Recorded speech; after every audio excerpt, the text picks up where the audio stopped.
हम दिहाइयों से इसके खुर्द बुर्द होने, इस पर नाजायज कब्जा और तसल्लुत होने की शिकायत करते रहे हैं। जमीयत उलमा हिंद ने हुकूमतों से बारहा मुतालबा किया है कि वक्फ जायदादों का इंतजाम और इंसराम SGPC के तर्ज पे किया जाए, लेकिन हुकूमतों ने कोई तवज्जो नहीं दी और वक्फ की बदहाली का तमाशा देखते रहे। बुजुर्गों और दोस्तों, इस पर मजीद जुल्म यह हुआ कि मौजूदा हुकूमत इस तरह की तरमीम करना चाहती है कि नाजायज कब्जा करने वालों का कब्जा आसान हो जाए और जिन्होंने कब्जे नाजायज कर रखे हैं उनका तसल्लुत मुकम्मल हो जाए। बुजुर्गों और दोस्तों, ये जो प्रोपेगेंडा किया जा रहा है ना कि जहां पे उंगली रख देंगे वो हो जाएगी, ये झूठा प्रोपेगेंडा है। अपनी ही जायदादें, इनके अपने वजीर ने इसी मर्तबा के सेशन में ये बात कही है कि इतनी जायदादें औकाफ की जो हैं वो लोगों ने कब्जे कर रखे।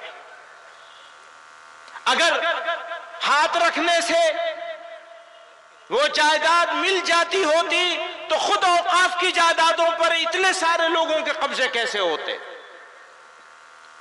वो जो मैंने शेर पढ़ा था ना कि शरारत खुद करे है और हमें तोहमत लगा दे है, वो तो भाई कब्जे तुमने करवा रखे हैं।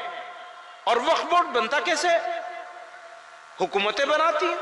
हम कहते हैं मुसलमानों के हाथ में होना चाहिए वक्फ बोर्ड का बनाया जाना।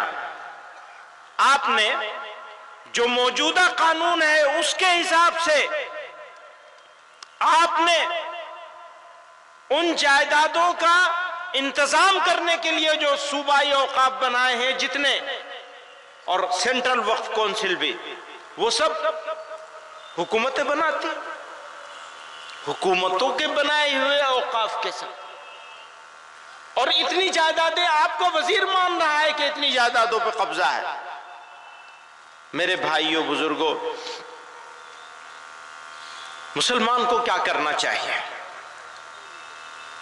मुश्किल हालात में मुसलमानों का अमल और रद्द अमल वो क्या होना चाहिए?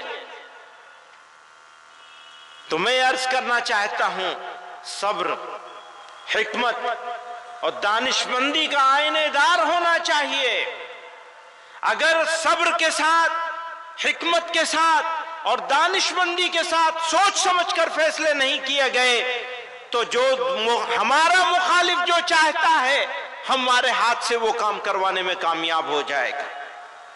वक्त का तकाजा है कि मुसलमान अपनी बसीरत और दूर अंदेशी का मुजाहिरा करें, मुस्बत और मुतवाज़िन इक़दामात के जरिए मुआशरती तामीर और तरक्की में अपना किरदार मजीद मजबूत करें।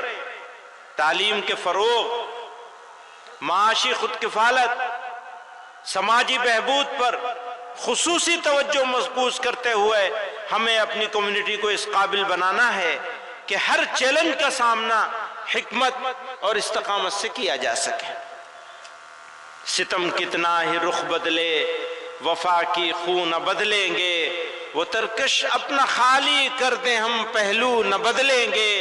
मिजाजे बागबानी बागबां का घर न बदलेगा, चमन वाले भी अपना रंग अपनी बू न बदलेंगे। जुनू वालों की शोरीदा मिजाजी भी न बदलेगी, वो जब तक तर्ज अंदाजे खमे गेसू न बदलेंगे। गमों की तर्जुमानी हो रही है, होती जाएगी, ये जख्मे दिल नहीं है, फूल हैं, खुशबू न बदलेंगे।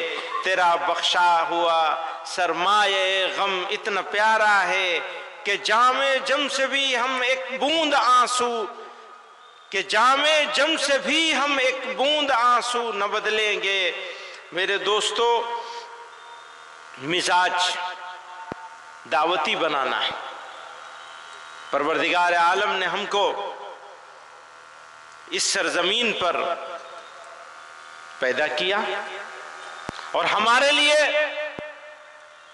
ये इनाम है उसका करम है, उसकी मेहरबानी है कि उसने इस सरजमीन पर हमको पैदा किया हो सकता है हम किसी ऐसी सरजमीन पे पैदा होते जहां सब एक तरह के लोग होते, हमारे जैसे लोग होते। अल्लाह ताला ने हमको इस मुख्तलिफ ख्याल, मुख्तलिफ अकायद के सरजमीन पर पैदा फरमाया और हमारे लिए इस सरजमीन को मैदान अमल बना दिया।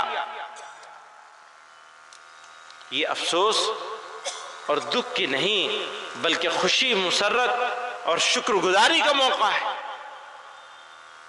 हमें यहां मौका मिला है अल्लाह और उसके रसूल सल्लल्लाहु अलैहि वसल्लम की इताअत के जरिए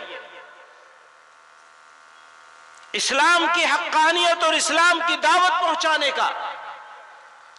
जरूरत इस बात की है कि मिजाज दावती हो, अदावती न हो।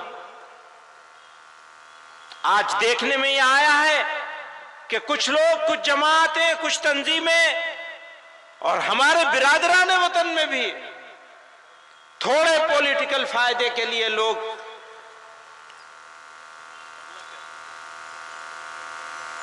दुश्मनी, नफरत फैलाकर, तकसीम करके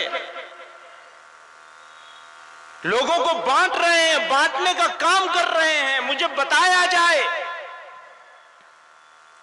कि अगर इस मुल्क में बसने वाले लोग बटेंगे, बांटे जाएंगे, तो मुल्क के साथ दोस्ती होगी या दुश्मनी होगी।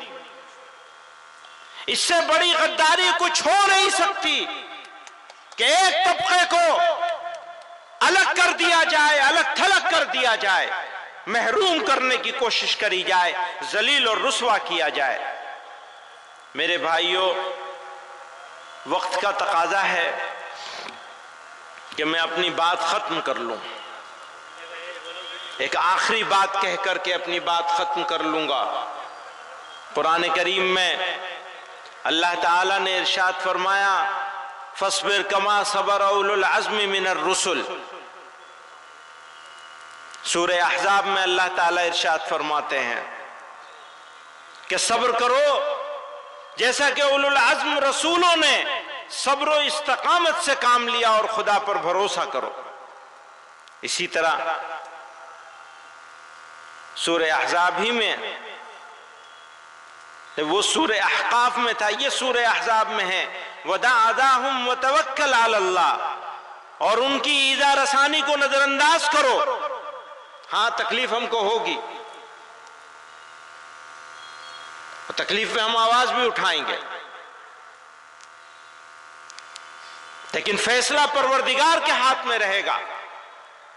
हम सब्र करेंगे इस्तकामत के साथ, उनकी ईज़ा रसानी को नजरअंदाज करेंगे और खुदा पर भरोसा करेंगे। जब हमारा मिजाज अगर दावती हो जाए तो कुरान करीम ने इरशाद फरमाया, उदउ इला सबील रब्बिका बिल हिकमति वल मौइज़तिल हसनति वजादिलहुम बिल्लती ही अहसन। अपने रब के रास्ते की तरफ हिकमत और अच्छी नसीहत के साथ बुलाओ और उनसे इस तरीके से बहस करो जो सबसे अच्छा हो, सबसे बेहतर हो। इसी तरह अल्लाह ताला ने कुरान में इरशाद फरमाया, इदफा बिल्लती ही अहसन फ़इज़ल्लज़ी बैनका व बैनहु अदावतुन कान्नहु वलियुन हमीम। बुराई को भलाई के साथ, याद रखिए, बुराई बुराई से दूर नहीं हो सकती। कुरान में अल्लाह कह रहे हैं बुराई को भलाई के साथ दूर करो, तो तुम्हारे और जिस शख्स के दरमियान दुश्मनी होगी वो उस वक्त ऐसे हो जाएगा जैसे वो गहरा दोस्त हो। ये हमें समझिए कि हमको खुशखबरी दी जा रही है। मैंने कहा दावती मिजाज की जरूरत है, अदावती नहीं। याद रखिए, शहाबुद्दीन गौरी की दिल्ली छोड़कर सुल्तानुल औलिया, सुल्तानुल हिंद, ख्वाजगे ख्वाजगान हजरत ख्वाजा मोइनुद्दीन चिश्ती अजमेरी रहमतुल्लाह अलैह पृथ्वीराज चौहान के अजमेर में आए थे। वो गौरी की दिल्ली छोड़ी और पृथ्वीराज चौहान के अजमेर में पहुंचे थे। लोग कहते हैं ऐसा कर दिया होता तो आज हम आराम से होते। अगर वैसा कर दिया होता तो हम आराम से होते, हम चले गए होते, उनकी बात मान ली होती। दावत का बुनियादी तकाजा यह था कि मजहब के नाम पर बनाए जाने वाले स्टेट के आइडिया को रिजेक्ट किया जाना था, और हम आज भी रिजेक्ट करते हैं इस आइडिया को। इस तरह से नहीं, छोड़ दीजिए माइक को, बिल्कुल आपने पहले ही 1 घंटा खराब किया।